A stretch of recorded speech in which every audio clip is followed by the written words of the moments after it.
Here's a very versatile bangle technique. It's the adjustable bangle, and it's great for a present because you often don't know, what size to make.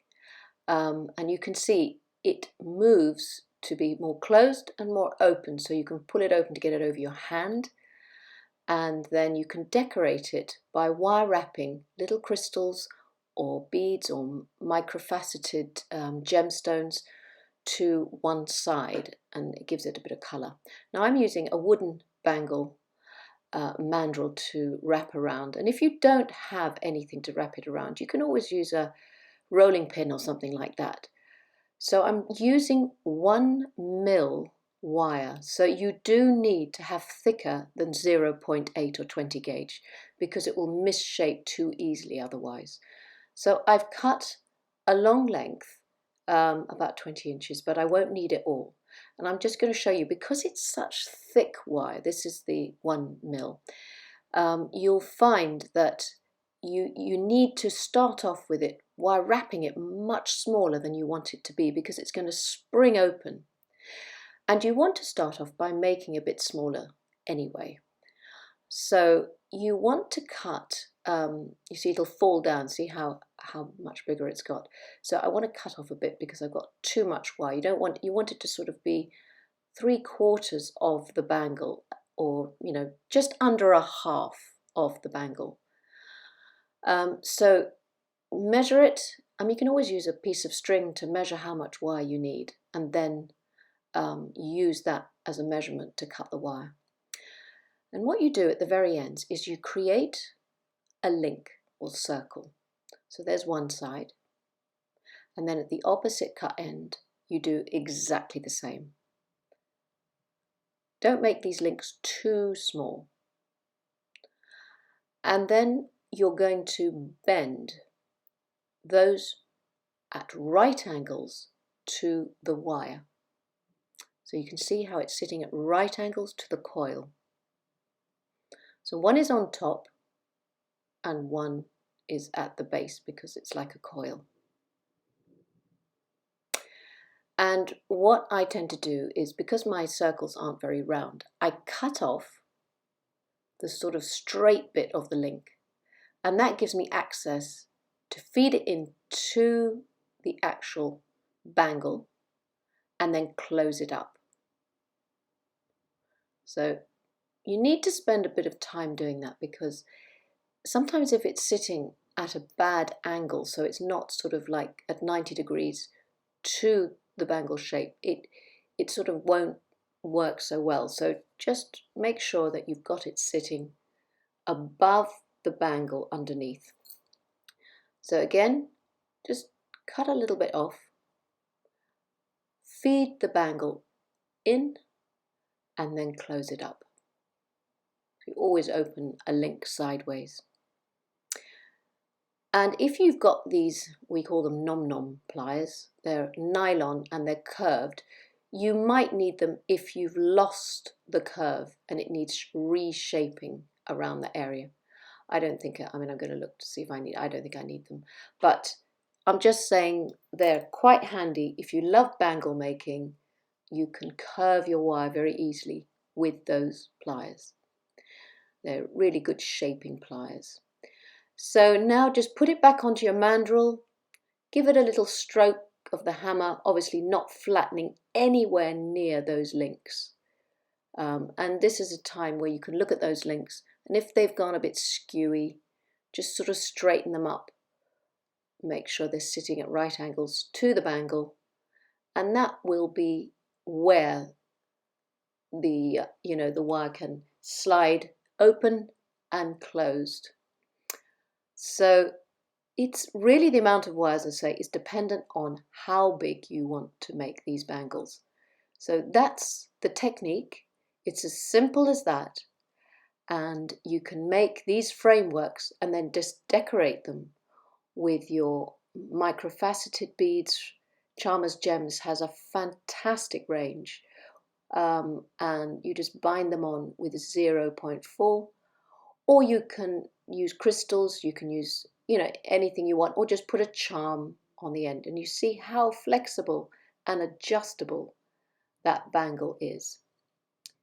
So I'm just going to show you what I do to connect and decorate it. I'm using a length now of 0.4 mil, this silver plated copper, and I always start at the center point. So I go opposite the center point, because that way I can work on each side to make sure that I'm, not putting a sort of a lopsided amount of beads at the back of the adjustable bit of my bangle.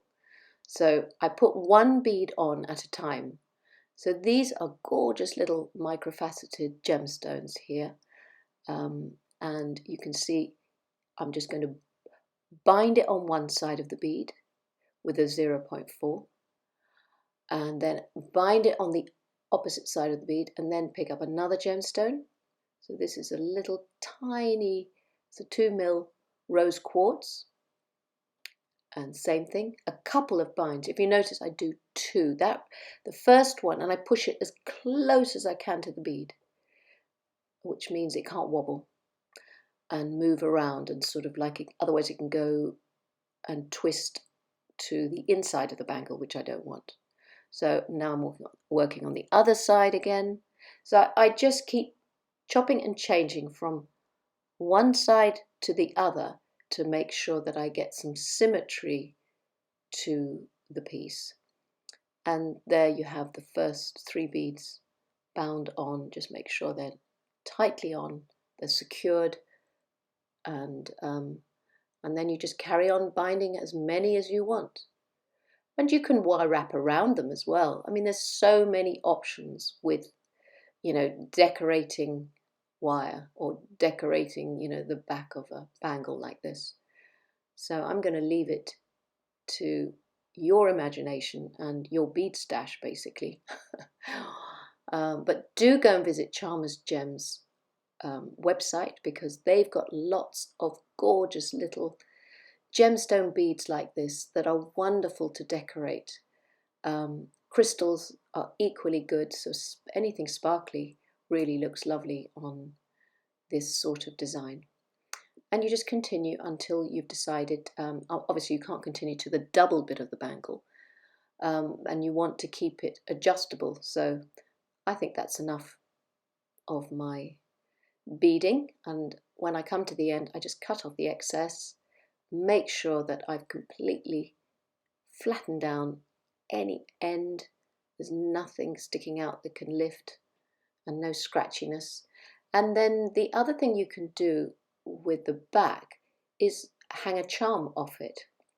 So you can buy a little silver charm, you could make a little spiral and hang it off.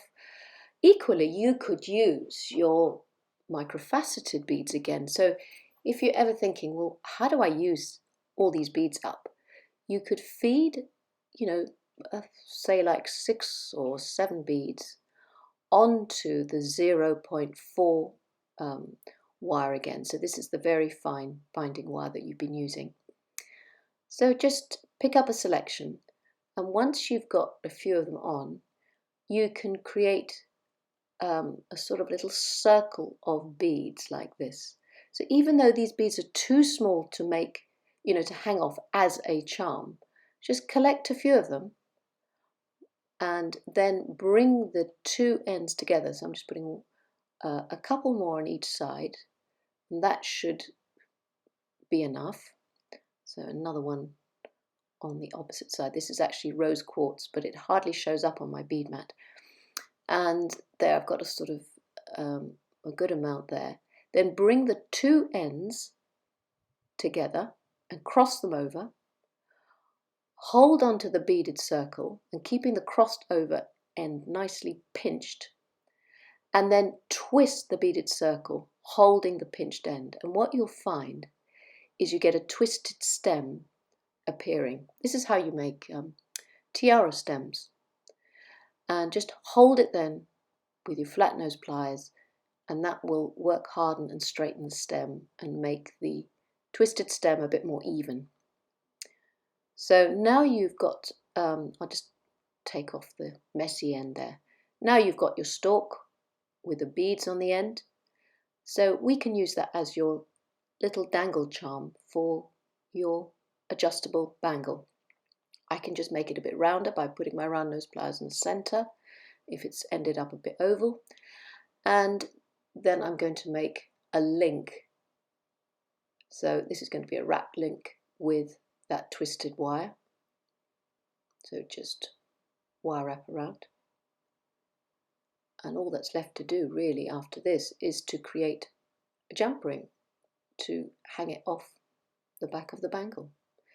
So never feel that you have to go out and buy new, charms and extra bits. You can always use whatever you've got and turn that into a charm. So the beads can be charms as well. And if they're not big enough, you can do this with them to create something a little bit bigger. So now I need a jump ring, so I just get my 0.8, create a coil. You've probably seen this hundreds of times, but just create an even shaped or diameter coil, cut through, and there you have a jump ring ready to go. So always open your jump ring sideways, link it in, and that can be your little charmed dangle from the back of the bracelet, so it's got something moving on it. And you could add more charms off that jump ring as well. So it's as simple as that, and I hope you enjoy making your own versions. And if you make to sell, this is a great one because it will fit pretty much every wrist. So thank you for watching, and please do subscribe to help me grow my channel. Many thanks. Bye for now.